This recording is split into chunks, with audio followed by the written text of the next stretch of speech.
அடுத்ததாக நம்ம இயக்குனர் கோகுல் அவர்களை பற்றி அவர்கள் தான் ஒரு சிறிய அறிமுகம் கொடுக்குறேன் நான். ஒரு முதல் படமாக ஒரு ரௌத்ரம் படம் எடுத்தாங்க. அடுத்தது எதற்குத்தானே ஆசைப்பட்டாய் பாலகுமாரான்னு ஒரு படம் எடுத்தாங்க. அது இன்னும் நிறைய படம் எடுத்திருக்காங்க. அந்த இரண்டாவது படம் நாங்கள் அடிக்கடி அண்ணன் நானும் போகும்போது ஃபோனில் அதை டிஸ்கஸ் பண்ணுவோம். அந்த எதற்குத்தானே ஆசைப்பட்டாய் பாலகுமாரா படத்தில் ஒரு ஃப்ரேமும் எனக்கு வந்து மனப்பாடமாக தெரியும். அந்த வசனம் முதல் கொண்டு அதில் ஒரு போலீஸ் இன்ஸ்பெக்டர் கேரக்டர் ஒருத்தர் கொடுத்துருப்பாரு. ஒரு அண்ணன்கிட்ட ஃபோனில் பேசும்போது சொல்லும்போது அவர்கிட்ட பேசணுமா அப்படின்னு கேட்டாங்க. இல்லை இன்னொரு நாள் பேசுவோம் அப்படின்னு சொன்னேன் நான். ஏன்னா அது செலெக்ஷன் அந்த இடம் அதை பற்றி சொன்னேன்னா ஒரு ஃப்ரேமுக்கும் ஒரு செலெக்ஷன் ஒரு வசனங்கள் அருமையான திரைப்படங்கள். ஒவ்வொரு படத்துலையும் ஒரு செய்தியும் இருக்கும். காமெடி ஒரு பக்கம் இருந்தாலும் ஒரு படத்துலையும் ஒரு செய்தி. எல்லா படங்களுமே சிறப்பான படங்களாக அமைந்திருக்கிறது. பழகுவதற்கு எளிமையானவர், ஒரு பண்பாளர், வேறு என்ன சொல்கிறது. அண்ணன் நானும் பேசும்போது எப்போவுமே எங்கள் கூட வந்துடுவாங்க. ஆமாம், சிங்கப்பூர் செல்வன் படம் கூட வந்திருக்குங்களே, அது கூட வந்திருக்கோம். எல்லா படங்களுமே ஒரு படம் ஒரு நோக்கத்தில் ஒரு செய்தியோடு இருக்கும் அந்த படம். அதனால் அந்த அளவுக்கு சிறப்பான ஒரு திரைப்பட இயக்குனர், பழகுவதற்கு எளிமையானவர். அவர்களை சிறப்புரை வழங்குமாறு அன்போடு அழைக்கின்றேன். வந்திருக்கிற எல்லா உணவு ரசிகர்களுக்கும் எனக்கு என்னுடைய வணக்கம். ஏன்னா இந்த மாதிரி பெரிய ஃபேன் பேஸை வச்சுருக்கவர் தான் மனோசோலமன் சார். எலெக்ஷன் நிற்கலான்னு நினைக்கிறேன் நீங்கள். ஏன்னா சாப்பிட்றவங்களுக்கு எல்லாருக்கும் அவரை பிடிக்கும், எல்லோரும் சாப்பிடுவாங்க, வேறு வழி இல்லை. ஸோ அதனால் அவர் நிச்சயம் அந்த ஐடியா இருக்கா சார்? சரி, நான் இப்போ கொளுத்தி போட்டு போகிறேன். அது கொழுந்து விட்டு எறிட்டோம். காமெடி படம் எடுத்ததுனால அருண் சபையில் நகைச்சுவை கலக்க வேணான்னு நினைக்கிறேன். அதனால் நம்ம நார்மலாகவே பேசுவோம். எனக்கு இவர் ஒரு 12 இயர்ஸ்க்கு முன்னாடி நான் அவரை பார்த்தேன். 2014 நான் அவரை பார்த்தேன். இவர் என்னென்னா, இவர் ரொம்ப அந்த மனிதம் நிறைந்த மனிதர்னுவாங்களா, அந்த மாதிரியான ஒருத்தர். அவ்வளோ ஹியூமனிட்டேரியனாக யாரையுமே நான் பார்த்ததில்லை. ஏன்னா ஃபஸ்ட் டைம் வரும்போதே அந்த ஒரு விஷயம் சொன்னார், வீட்டிலேருந்து கூட சாப்பாடு எடுத்துகிட்டு வந்து அவர் ஹோட்டலில் சாப்பிட்லாம் அப்படின்னு. அதெல்லாம் அப்போ கேட்குறதுக்கு புதுசாக இருந்தது. ஸோ அவர் வந்து வெறும் அந்த எல்லோரும் நல்லா இருக்கணுன்ற ஒரு எண்ணத்தில் மட்டுமே ஒரு விஷயத்தை செய்கிறாரு. அதில் அவரும் நல்லா இருக்காருன்றது தான் பாயிண்ட்டு. மனோ சார் வந்து இதில் எந்த விஷயம் செஞ்சாலுமே அதில் ஒரு ஒழுக்கமும் ஒரு நேர்மையும் அதில் இருக்கும் அவருக்கு. அப்படி தான் வந்து இன்றைக்கி அவர் ஃபேமிலியும் வச்சுருக்காருன்னு நினைக்கிறேன். அதனால தான் இன்றைக்கி அவங்க டாட்டர்ஸை பற்றி இப்போ இவங்க எல்லாருமே இவ்வளோ பாராட்டும் போது அவ்வளோ சந்தோஷமாக இருக்குது கேட்குறதுக்கு. ஸோ அவர்கிட்டேருந்து வரும்போது அது அவரோட ப்ராடக்ட் எதுவாக இருந்தாலுமே அது அப்படி தான் அமையும். அதனாலே மனோசோலமன் சாரை வந்து எவ்வளோ பாராட்டினாலும் பத்தாது. அண்ட் அவங்க சொன்னார் இல்லையா, 99 மாதிரி இங்கே 79, 89 நிறைய வருதுன்னு. பட் எவ்வளோ வந்தாலும் மனோசோலமன் ஒருத்தர் தானே. அதனால் அது யாரும் ஒன்றும் பண்ண முடியாது, எல்லாத்துலேயும் அவர் இருக்க மாட்டார்ல. அதனால் இந்த சிங்கப்பூர் செல்வன் ஒரு டைலாக் ஒன்று சொல்லியிருப்பேன், நீ நினச்சா உன்னுடைய அடையாளத்தை நீ தான் உருவாக்க முடியும் அப்படின்னு. ஏன்னா திருநெல்வேலி அல்வா ஆரம்பிக்கும் போது அது வந்து அந்த ஒரு இருட்டில் ஆரம்பிச்சது தான். அது இருட்டுக்கடைன்னு சொல்லுவாங்க. அது பக்கத்தில் ஒரு கோயில் இருக்கும். அந்த கோயிலை தான் அவங்க லேண்ட்மார்க்காக சொல்லுவாங்க ஆரம்பித்த புதுசில். அதுக்கப்புறம் வந்து இன்றைக்கி அந்த கோயில் எங்கே இருக்குன்னா அந்த அல்வா கடை பக்கத்தில் இருக்குதுன்னு சொல்லுவாங்க. ஸோ ஒருத்தர் நினச்சா தன்னால் ஒரு லேண்ட்மார்க்கே மாற்ற முடியுன்றதுக்கு அடையாளம் வருது. இன்றைக்கி சென்னைக்கு வந்து 99ன்றது ஒரு பெரிய லேண்ட்மார்க். அந்த லேண்ட்மார்க்லேருந்து இங்கே இப்போ ஒரு உப்புக்கண்டம் வந்திருக்குன்னா கண்டிப்பாக இதுவும் ஒரு ஃப்யூச்சரில் ஒரு மிகப்பெரிய லேண்ட்மார்க்காக வளரணும்னு நான் வேண்டிக்கிறேன். ஸோ இது கண்டிப்பாக அமையும், அதில் எந்த டவுட்டுமே இல்லை. ஏன்னா இன்றைக்கி மற்றவங்க பேசும்போது தெரியுது அவங்க எந்த அளவுக்கு சிறப்பாக இது நடத்துகிறாங்கன்றது. ஏன்னா இப்போ 2 ஆண்டுகள் கடந்து வந்திருக்காங்கன்றது வெறும் இது அந்த 2 ஆண்டுன்றது வெறும் கால அளவு மட்டும் அது குறிக்கல. அது வந்து இங்கே சாப்பிட்றவங்களோட நம்பிக்கையை குறிக்குது இல்லையா. வர்றவங்க எல்லாருமே அவ்வளோ நம்பிக்கையோடு வராங்க, போகும்போது அந்த ஒரு சாட்டிஸ்ஃபேக்ஷனோடு வெளில போகிறாங்க. ஸோ இதுக்கு எல்லாத்துக்குமே காரணம் வந்து அவர் வச்சிருக்கிற அந்த உணவு கலைஞர்கள் தான். ஏன்னா உங்களெல்லாம் உணவு கலைஞர்கள் தான் சொல்லணும். ஏன்னா அவ்வளோ ஒரு அந்த வெறும் சுவை மட்டும் இல்லை, உணவுன்றது வெறும் சுவை மட்டும் கொடுக்கறது இல்லை. உணவுன்றது ஒரு மனுஷனை உருவாக்குற ஒரு விஷயம். வெறும் அது உடலை மட்டும் இல்லை, அது மனசையும் உருவாக்குற ஒரு விஷயம், நம்ம உணர்வையும் உருவாக்குற ஒரு விஷயம்.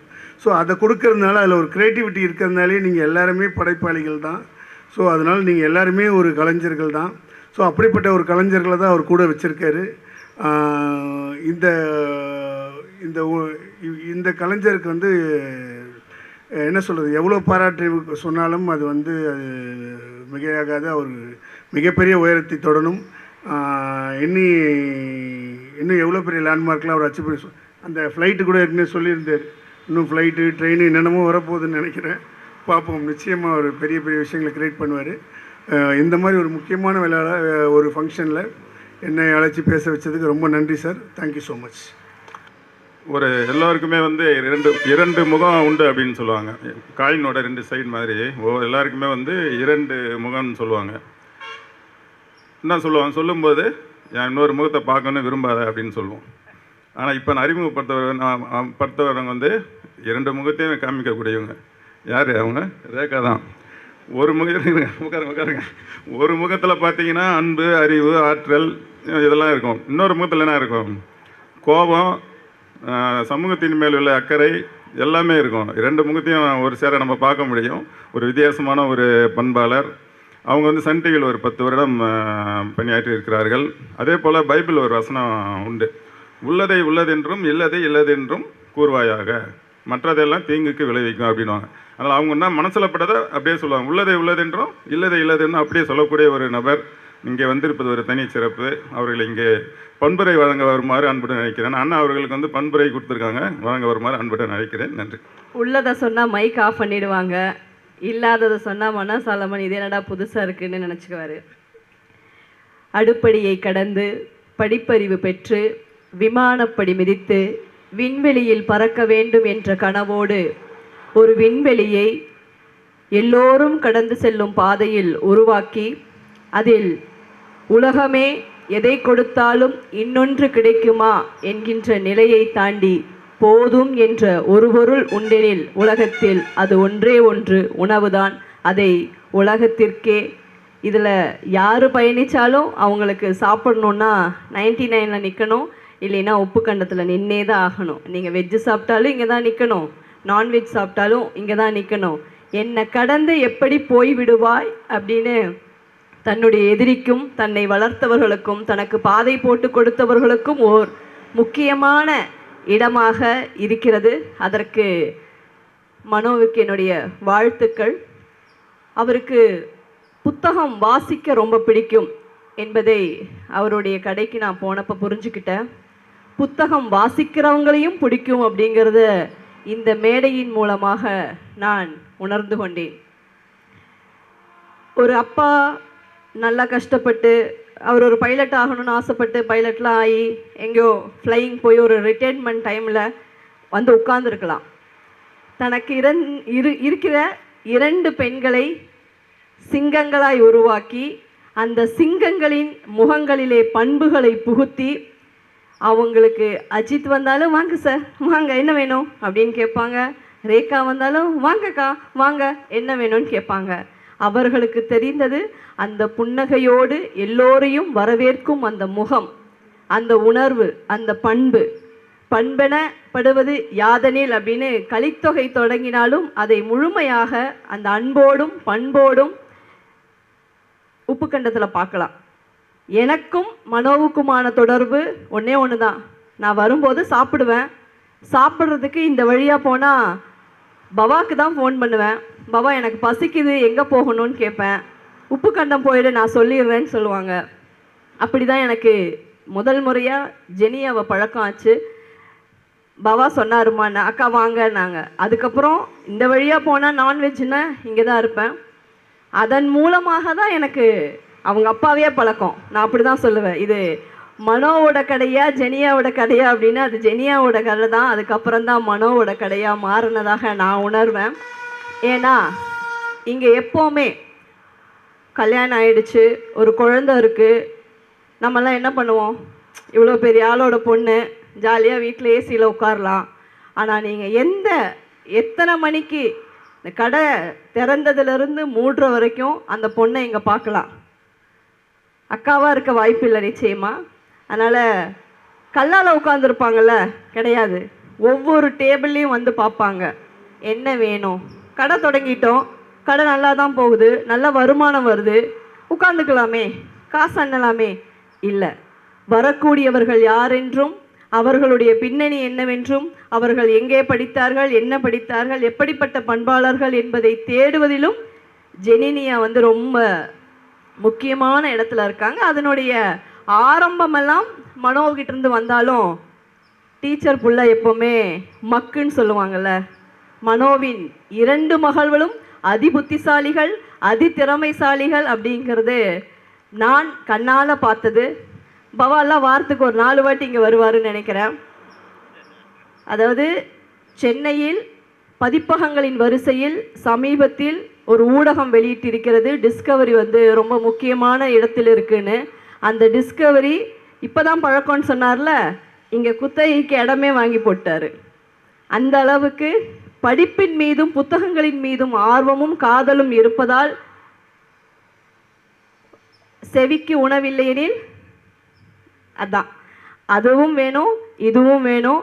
கொஞ்ச நேரம் சாப்பாட்டுக்கு நீங்கள் வெயிட் பண்ண நேரத்தில் ஒரு புத்தகத்தை படிக்கலாம் அப்படிங்கிறது அவருடைய ஆர்வமாக இருந்திருக்கும் அப்படின்னு நினைக்கிறேன்.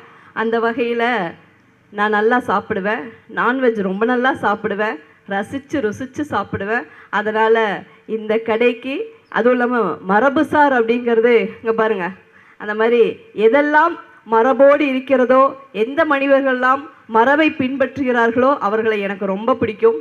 அதனால் நான் இங்கே வந்து தொடர்ந்து சாப்பிட்ற ஒரே காரணத்தினால என்னை பேச கூப்பிட்ருக்காங்க. எனக்கு பண்பு தெரியுமா தெரியாதான்னு எனக்கு தெரியல, நீ பண்போடு பேசுன்னு சொல்லியிருக்காங்க. கோபத்தை கோபமாகவும், கண்ணீரை கண்ணீராகவும், காதலை காதலாகவும் தான் உணர்வுகளை வெளிப்படுத்த நான் கற்றுக்கொண்டிருக்கின்றேன். என் கண்ணீரை என்னுடைய அடுக்கலையில் சிந்துவதற்கும் என் காதலை எனக்குள் புதைப்பதற்கும் ஒருபோதும் நான் தயாராக மாட்டேன் என்பதனால் என்னை நானாக வெளிப்படுத்தி கொண்டிருக்கின்றேன். நீங்களும் நீங்களாக வெளிப்படுத்தி கொள்ளுங்கள்.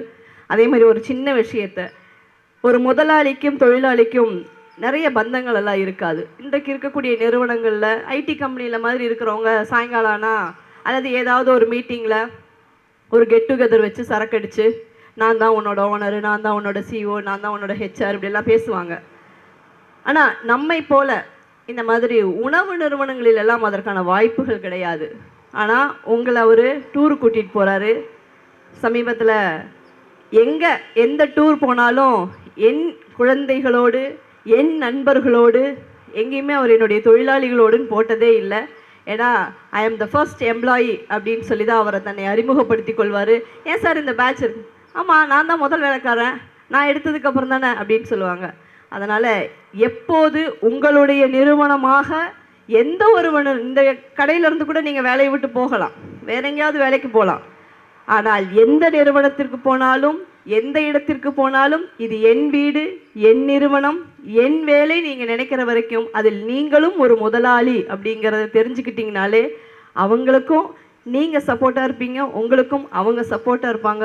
உங்கள் வீட்டு பிள்ளைகளின் கல்யாணம், படிப்பு மற்ற எல்லா வேலைகளும் அவர்கள் பார்த்து கொள்ளுவாங்க. அந்த வகையில் எனக்கு உப்பு கண்டத்திற்கும் 99 காஃபிக்கும் மனசை சந்தோஷப்படுத்துகிற வயிறு சந்தோஷமாச்சான்னா மனசு சந்தோஷம் ஆகிடும்ல, அதை செய்து கொண்டிருக்கக்கூடிய ஜெனினியா சாலமனுக்கும் மனோ சாலமன் அவர்களுக்கும் என்னுடைய நன்றி. உங்களை வாழ்த்த வரவில்லை, நல்ல உணவு சாப்பிட வந்திருக்கேன். அதனால் நீங்களும் அதுக்காக காத்திருப்பீங்க அப்படின்னு நினைக்கிறேன். உங்களை தினந்தோறும் வாழ்த்தி கொண்டே இருப்போம். உங்களை லட்சம் பேர், ஒரு நாளைக்கு எத்தனை பேர் கடையில் சூப்பராக இருக்குங்க காஃபி, எங்கள் வீட்டுக்காருக்கு புடி கொழுக்கட்டை ரொம்ப பிடிக்கும், எங்கே யார் இந்த வழியாக போனாலும் ஒரு 4 புடி கொழுக்கட்டை வாங்கிட்டு வாங்கன்னு சொல்லாத ஆளே கிடையாது. அந்த அளவுக்கு பிடிக்கும். அதனால் என் வீட்டில் இருக்க என் வீட்டுக்காருக்கு எவ்வளோ பிடிக்கும்னா ஒவ்வொரு வீட்டில் இருக்கிறவங்களுக்கு எவ்வளோ பிடிக்கும்னு தெரிஞ்சுக்கோங்க. அந்த வகையில் இன்னும் நிறைய நிறுவனங்கள் வரட்டும், போட்டிகளில் நீங்களும் பங்கு கொள்ளுங்கள். எத்தனை 99 வந்தாலும் 1லேருந்து 100 வரைக்கும் நம்பர் நம்ம கிட்ட தான் இருக்குது, நம்ம தொடங்கிக்கிட்டே இருப்போம். வாழ்த்துக்கள் சாலமன், வாழ்த்துக்கள் ஜெனிலியா. அடுத்ததாக பதிப்பாளர், எழுத்தாளர் என்று பல்வேறு கோணங்களில் அறியப்படுகின்ற நம்முடைய வேடியப்பன் அவர்கள் புக் என்று ஒரு நிறுவனம் தொடங்கி ஒரு உணவகங்களிலும் அல்லது ஒரு மால் அந்த போன்ற இடங்களில் அந்த புக் என்ற ஒரு சிறிய புத்தக நிலையத்தை துவங்கி அதன் மூலமாக அனைவருக்கும் அந்த புத்தக வாசிப்பை கொண்டு செல்ல வேண்டும் என்று பாடுபட்டு வருபவர். 17 வருடமாக புத்தக நிலையம் வைத்திருக்கிறார். பதிப்பாளர். அவர்கள் இன்டர்நேஷ்னல் இந்தியாவினுடைய சிறந்த பதிப்பாளருக்கான விருதை பெற்றிருக்கிறார். அண்ணன் வேடியப்பன் அவர்களை உங்களை வாழ்த்து வழங்கும்படியாக அன்போடு அழைக்கின்றேன். அனைவருக்கும் இன்னும் 12 மணி ஆகலை, அதனால் இனிய காலை வணக்கம். உப்புக்கண்டம் மெஸ் மரபுமாறா அசைவ உணவகம் இது 3வது ஆண்டு தொடக்க விழா. இப்போ தான் 2 ஆண்டு முடிஞ்சிருக்குது. இதோட தொடக்க விழாவில் நாங்களும் வந்து எல்லோரும் இங்கே இருக்கிற பெரும்பான்மையோர் எல்லோரும் கலந்துக்கிட்டோம். இயக்குனர் வெற்றிமாறன், தங்கர் பச்சன் போன்றவர்களெல்லாம் இங்கே வந்து ஒரு பெரிய ஒரு விழாவாக தொடக்க விழாவில் கலந்துக்கிட்டது ஒரு மாதம் 2 மாதம் மாதிரி ஒரு மனதில் நிற்கிது. ஆனால் அதுக்குள்ளே 2 ஆண்டு கடந்திருக்குது. இது 3வது ஆண்டு தொடக்க விழா. மிக முக்கியமான இந்த பயணத்தில் இன்றைய நாள் விழாவில் கலந்து கொள்வதில் மிக்க மகிழ்ச்சி. குறிப்பாக இது வந்து 3ஆம் ஆண்டு தொடக்க விழா மட்டுமல்லாமல் பணியாளர் ஊக்க விழா என்ற ஒரு விழாவையும் இணைத்து அண்ணன் அவர்கள் இந்த விழாவை ஒருங்கிணைத்திருக்காங்க. அது ரொம்ப மிக முக்கியமானது, நம்ம கற்றுக்க வேண்டியது. உண்மையிலேயே வந்து பணியாளர் ஊக்க விழா ஊக்கப்படுத்துறதுக்கான நேரமே எங்களுக்கெல்லாம் இல்லையோ, அல்லது பணியாளர்களை நாங்கள் இப்படி விட்டுறோமோ கூட சில நேரத்தில் தோணும்.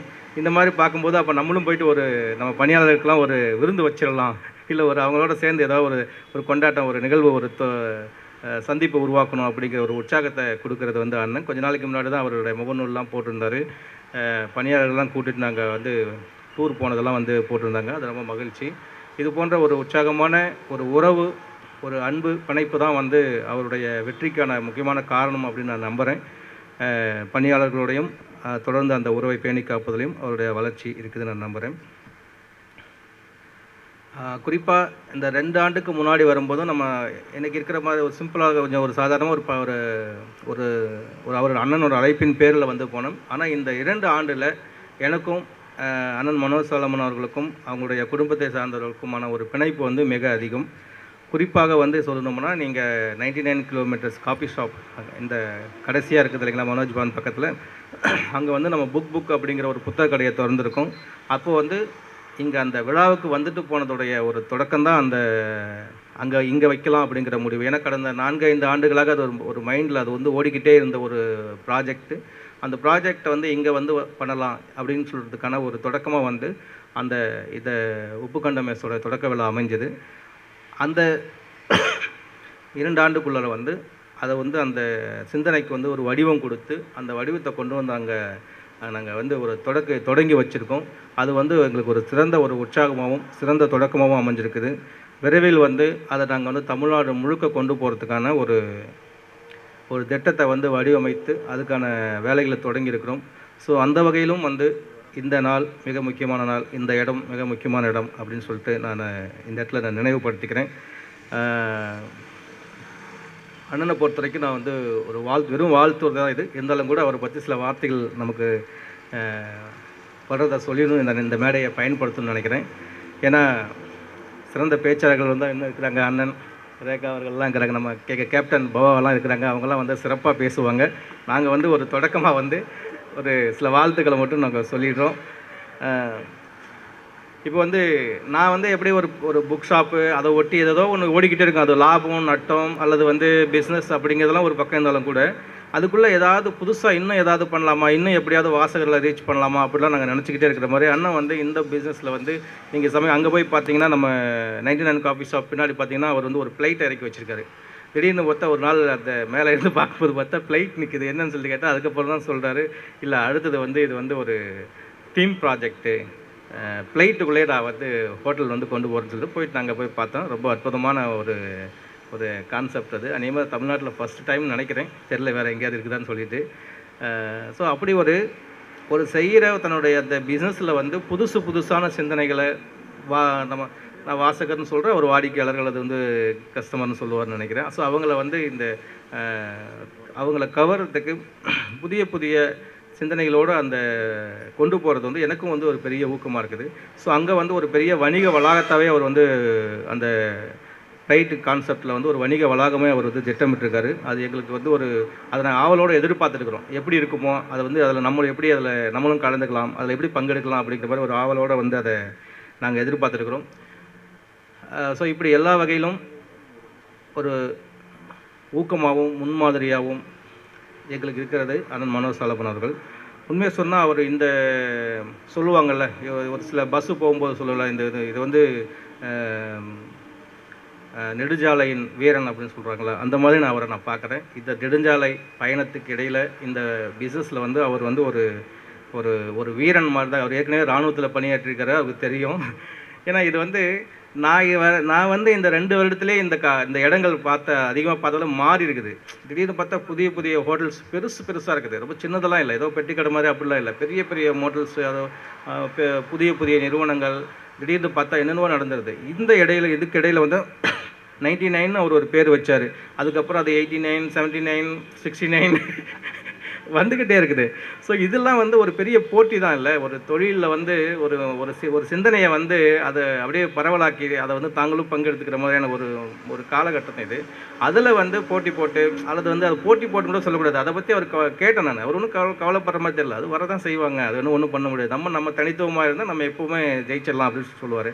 ஸோ அந்த மாதிரி ஒரு தன்னுடைய தனித்துவமான சிந்தனையால் மட்டுமே இதை போட்டியாக வந்து எடுத்துக்காமல் தன்னோட சிந்தனை தனித்துவத்தோடு வந்து வெற்றி பெற்று கொண்டிருக்கிற அண்ணன் அவர்களுக்கும் அவருடைய குடும்பத்தார் அவர்களுக்கும் என்னுடைய மனம் நிறைந்த வாழ்த்துக்களை தெரிவித்துக்கொண்டு, எப்போதும் நான் உடனிருப்பேன்ற ஒரு சிறிய தகவலோடு எப்போதும் எங்களோட நீங்கள் இருக்க வேண்டும் என்ற பெரிய வேண்டுகோளோடு இந்த வாழ்த்துறையை புரிஞ்சுக்கிறேன். நன்றி, வணக்கம்.